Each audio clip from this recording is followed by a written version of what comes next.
there, and welcome to the Bigger Pockets. My name is Michael Blanc, and I'll be your instructor today. If you're interested in apartment building investing, you are in the right place. Today, I'm going to focus on teaching you how to get a yes from investors if you're raising money for your next multifamily deal. If you followed me for any length of time, you know that I'm an advocate for multifamily investing as the best real estate strategy to help you replace your income in the next 3 to 5 years. And one of the main ways to do that, a necessary way, is to raise money. This one is specifically on getting a series of yeses from your potential investors. Here's a mistake that many make that leads to an immediate dead end, and that's very frustrating to a newbie just starting out. They'll say something like, "Hey Frank, I'm getting into apartment building investing, and I'm looking for investors. The minimum investment is $25,000, and you can get a 10 to 15% return on your money. Are you interested?" The problem with this is it's too direct, and will likely lead to a no that then becomes a dead end. And that's because the person that you're talking to may not even know you, or they may not know you in the context of real estate investing, or they're simply not warm to the idea of you asking them that kind of direct question. You have to expand, you have to approach each person uniquely based on what your relationship is with that person. The point is this: you want to get a series of yeses from a person until they get to the point where you can ask that kind of question. All right, so you have to use a little bit of judgment, and you have to be patient. Okay, I know you want to raise money in the next 30 days, but depending on who you're in your sphere of influence is, you have to warm up that person appropriately. In general, you want a series of yeses, and you want to continue to expand your circle of influence. Here's a better way to get a series of yeses, okay? So I'm going to give you an example here of speaking with Frank, who may not actually know you in the concepts of real estate investing. All right, so here's what you can say. "Hey Frank, I'm getting into apartment building investing. I'm really excited, and it's really going to change my life and my family and my financial outlook. I think I can probably retire and replace my income in the next 3 to 5 years. Would you mind taking about 5 minutes so I can tell you a little bit more about it? I'd really like to get your feedback." Now you're speaking with, let's say, an acquaintance. All right. Now if you ask them for 5 minutes to get your feedback, what are they going to say? They're going to say, "Yes, of course. My gosh, I haven't talked to you in a while. Why don't we do lunch?" Okay, or they'll at least agree to a 5-minute phone call. So really ask the person on the other end what you think is a 95% likelihood they will say yes to, okay? And that's what you want to ask them. And that's an example to do that. All right, so let's continue this on a little bit. So let's say that they agree to yes, and let's say they do a lunch. You might say something like this: "Hey, this is pretty cool. Here's actually," and you're getting this conversation, and they're saying, "Okay, what do you need right now? What are you looking for?" You say, "Well, I'm looking for buildings with about 15 units. I'm going to buy it with investors, and the minimum investment is $25,000 per investor, and the returns are X. They can invest with cash, but they can also invest with IRAs and 401ks. Would you happen to know someone who might be interested in a 5-minute phone call or talk about this more?" And again, you're not actually, at this point even, you've warmed up the conversation, but you're still not asking them directly. You're asking them, "Hey, is there anyone they know who might be interested in a reasonable return?" And all you're asking for is a 5-minute phone call. Now, what could happen is they might say, well, I'm interested. Are you kidding me? Come on, talk to me about this stuff.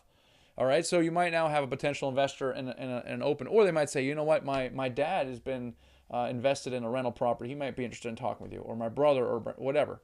And so you're asking them again a question at this point where you think there's a high likelihood, or at least a potential likelihood for a yes. Let's see here. All right. So the point is this: always ask questions that will get a yes and move the conversation along. And also keep in mind that you're not always, yes, you're looking for money, but you're looking for other forms of support. You're looking for someone, maybe you're looking for a member for your advisory board, or an advisor, maybe just someone who's got a lot of entrepreneurial experience. "Hey, would you be an advisor for me? Could we meet once a quarter?" That's great. "Hey, I'm looking for a real estate attorney. Do you know someone? I'm looking for a lender." You're always looking for support of one form or another, and it may not always be money. It could be a referral. All right, so always ask questions that the person normally wants to try to support you, and if they can, they will. Now, here's some rules to remember as you're reaching out to potential investors. Okay, so don't discriminate against anyone. Number one is you don't know if they have money or not, and you don't know who they actually know. Remember, you're always looking for multiple things, looking for money, looking for deals, looking for people. All right, so you just want to basically share your enthusiasm with people and tell them kind of roughly what you're looking for, and maybe they know somebody. Okay, so always talk to everyone. Always ask for referrals. Like I said, you're not just looking for money, but you are looking for potential investors. Always get referrals. Then follow up with every referral. Okay, it's terrible. Number one is not to follow up. So always follow up. And number two, close the loop with the person who referred, saying, hey, man, this was a great referral. Or, hey, I met with so-and-so, it didn't work out, but I really appreciate it. Do you know anyone else? It gives you another reason to contact that person. And make sure you track your activity, guys, okay? So, because there's a lot of stuff going on here. I always say, make a mind map of your potential investors, and then start tracking your interaction with them. When did I speak to them last, or when did I email them last? What did I say? Where are we? What's the next step? Because for me, once I get above 3, it starts becoming a blur. So I'll just track some of the stuff and be very systematic, consistent, and intentional.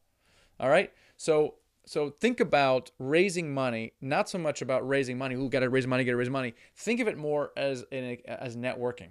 Okay, really think of it as a networking. Networking is an intentional act where you're establishing relationships with an intention behind it, which is to get them involved in your real estate investing business, whatever that may mean, and it may mean raising money. All right, so treat everyone, whatever level your relationship is how you want to approach that person. Again, your goal in your mind is to get a series of yeses. Okay, that's it for today. If you have questions, the best place to ask me questions is at Ask Mike, which is at themichaelblank.com/ask. And while you're there, make sure that you grab my free ebook called The Secret to Raising Money to Buy Your First Apartment Building Deal. Totally relevant to our discussion today. It's at themichaelblank.com/ebook. That's THE Michael BLANK/ebook. So grab that there. If you have a question, ask me just click on the ask thing at the top there. So I appreciate you taking the time out of your busy day to learn with me, and I will catch you next time. All right, take care. Hey, and thanks so much for sticking around to the end of the video. I want to leave you with 3 next things to do. I'll give you a quick tour of those, and I'll tell you how to do them. Step number 1 is to download my free ebook, The Secret to Raising Money to Buy Your First Apartment Building Deal. It is an awesome ebook full of tips for raising money and how to do that. So that's number 1. Number 2 is to subscribe to my YouTube channel, because I put out new videos all the time, and I'd hate for you to miss it. And number 3 is to watch the next video in line. All right, so what you're going to do is you're going to click on the first thing, which is to download the ebook. That'll open up a new tab. The video will stop playing. You're going to get the ebook, and then go back to this video, and then click on number 2, right, which is to subscribe on the channel. That'll open a new tab, and then you can go back to the third one and just click on the next video in line. All right, so hope you find that helpful, and I'll see you in the next video.